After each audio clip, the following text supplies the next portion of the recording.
Hi എല്ലാവർക്കും ജോക്കിച്ചൻ ഡയറീസിലേക്ക് സ്വാഗതം. ഇന്ന് ഞാൻ ഇവിടെ ഒരു കുക്കിംഗ് ഒന്നും ആവശ്യമില്ലാത്ത വളരെ എളുപ്പത്തിൽ തയ്യാറാക്കാൻ പറ്റിയിട്ടുള്ള കേക്കാണ് തയ്യാറാക്കിയിരിക്കുന്നത്.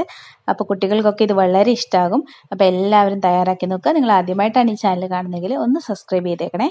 അപ്പോൾ ഇതിനായിട്ട് നമ്മൾ ആദ്യം തയ്യാറാക്കുന്നത് ഐസിങ് ഷുഗറാണ്. അതിനായിട്ട് ഞാനിവിടെ 1 കപ്പ് പഞ്ചസാര എടുത്തിട്ടുണ്ട്. അത് നമുക്ക് ഒന്ന് മിക്സിയിലേക്ക് ഇട്ട് കൊടുക്കാം. 1 കപ്പ് എന്ന് പറഞ്ഞാൽ 250 ml കപ്പാണേ. ഇതിലേക്ക് 1 ടേബിൾ സ്പൂൺ കോൺഫ്ലവറും കൂടിയാണ് ഇട്ട് കൊടുക്കുന്നത്. കോൺഫ്ലവർ എന്ന് പറഞ്ഞാൽ ചോളപ്പൊടി കടയിൽ നിന്നൊക്കെ വാങ്ങിക്കാൻ കിട്ടുന്നതാണ്. അപ്പോൾ ഇത് രണ്ടും കൂടെ നമുക്ക് നന്നായിട്ടൊന്ന് പൊടിച്ചെടുക്കാം. ഇപ്പോൾ ഞാനിവിടെ നന്നായിട്ട് പൊടിച്ചെടുത്തിട്ടുണ്ട്. ഇനി നമ്മളിതൊന്ന് അരിച്ചെടുക്കുകയും കൂടെ വേണം. അപ്പോൾ കടയിൽ നിന്ന് വാങ്ങിക്കുന്ന ഐസിങ് ഷുഗറൊക്കെ നല്ല ഫൈനായിരിക്കും. അതുകൊണ്ട് നമ്മളിതൊന്ന് അരിച്ചെടുക്കുകയും കൂടിയാണ്. അപ്പോൾ ഇനി എന്തെങ്കിലും പഞ്ചസാര പൊടിയാനുണ്ടെങ്കിൽ നമുക്കിങ്ങനെ അരിക്കുന്നതിലൂടെ നമുക്കത് മാറ്റിയെടുക്കാനും പറ്റും. അപ്പോൾ ഇതിവിടെ നന്നായിട്ട് അരിച്ചെടുത്തിട്ടുണ്ട്. നമ്മളിത് മുഴുവനായിട്ട് ഉപയോഗിക്കുന്നില്ല, ഇതിൽ 1/2 കപ്പ് യൂസ് ചെയ്യുന്നുള്ളേ. പിന്നെ ഇതിലേക്ക് ഞാൻ വറുത്ത നിലക്കടലയാണ് ഇട്ട് കൊടുക്കുന്നത്. അതൊന്ന് പൊടിച്ചിട്ട് വരാം. ഒരു 1/4 കപ്പോളമാണ് നമുക്കിത് വേണ്ടത്. ഇനി ആ മിക്സിയുടെ ജാറിലോട്ട് തന്നെ ഞാനിവിടെ മാരിയുടെ ബിസ്ക്കറ്റ് ഇട്ട് കൊടുക്കുന്നുണ്ട്. 1 കപ്പ് മാരിയുടെ ബിസ്ക്കറ്റിൻ്റെ പൗഡറാണ് നമുക്ക് വേണ്ടത്. അത്രത്തോളം നമുക്കതൊന്ന് എടുത്തിട്ട് പൊടിച്ചിട്ട് വരാം. ഇപ്പോൾ ഞാൻ 1 കപ്പ് ഇവിടെ പൊടിച്ചെടുത്തിട്ടുണ്ട്. ഇനി ഒരു ബൗളിലേക്ക് 1 ടേബിൾ സ്പൂണോളം ബട്ടറാണ് ചേർത്ത് കൊടുക്കുന്നത്. റൂം ടെമ്പറേച്ചറിലിരിക്കുന്ന ബട്ടറാണ്. അതിലേക്ക് 1/2 കപ്പ് ഐസിങ് ഷുഗറും കൂടി ചേർത്ത് കൊടുത്തതിന് ശേഷം ഇനി നമുക്കിത് നന്നായിട്ടൊന്ന് മിക്സ് ചെയ്തെടുക്കാം. അപ്പോൾ ഇതിവിടെ നന്നായിട്ട് മിക്സ് ചെയ്തെടുത്തിട്ടുണ്ട്. പിന്നെ ഇതിലേക്ക് ഞാൻ ചേർത്ത് കൊടുക്കുന്നത് 2 ടേബിൾ സ്പൂൺ കൊക്കോ പൗഡറാണ്. അതും കൂടെ ചേർത്ത് കൊടുത്തതിന് ശേഷം ഇതൊന്നും കൂടെ നന്നായിട്ട് മിക്സ് ചെയ്യുക. വളരെ പെട്ടെന്ന് തയ്യാറാക്കാൻ പറ്റുന്ന കുക്കിംഗ് ഒന്നും ആവശ്യമില്ലാത്ത ഒരു കേക്കാണിത്.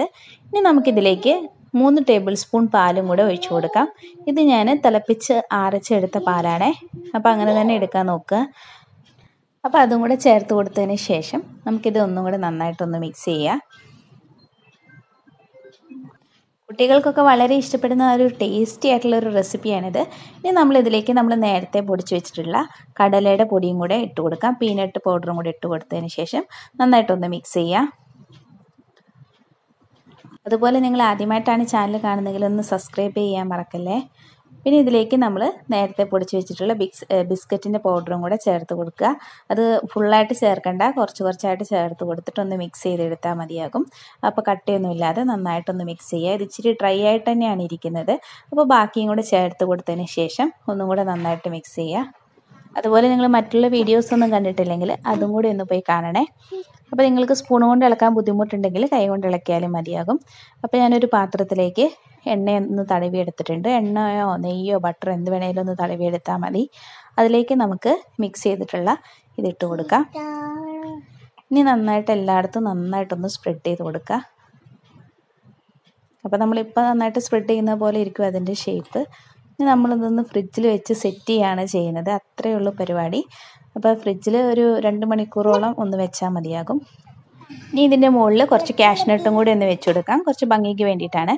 അപ്പോൾ കഴിക്കുമ്പോൾ ഒരു രസം തന്നെയാണ്. അപ്പോൾ നിങ്ങൾക്ക് കാഷ്നട്ടോ അല്ലെങ്കിൽ ബദാമോ എന്ത് വേണമെങ്കിലും പിസ്തയോ അങ്ങനെ എന്ത് വേണമെങ്കിലും വെച്ച് കൊടുക്കാവുന്നതാണ്. അപ്പോൾ കാഷ്നട്ട് ഇവിടെ വെച്ച് കൊടുത്തിട്ടുണ്ട്. ഇനി നമുക്കിത് ഫ്രിഡ്ജിൽ അടച്ച് വെച്ചതിന് ശേഷം ഫ്രിഡ്ജിലോട്ടൊന്ന് വെച്ച് കൊടുക്കാം. അപ്പോൾ 2 മണിക്കൂർ തന്നെ വെക്കണം എന്നൊന്നുമില്ല, ഞാനിവിടെ ഒരു 2 മണിക്കൂറാണ് വെച്ചത്. ഇത് സെറ്റ് ആകുമ്പോഴത്തേന് നമുക്ക് മുറിച്ചെടുത്ത് ഉപയോഗിക്കാവുന്നതാണ്. അപ്പോൾ അത്രയേ ഉള്ളൂ പരിപാടി. നമ്മുടെ ടേസ്റ്റി ആയിട്ടുള്ള കേക്ക് ഇവിടെ തയ്യാറാണ്.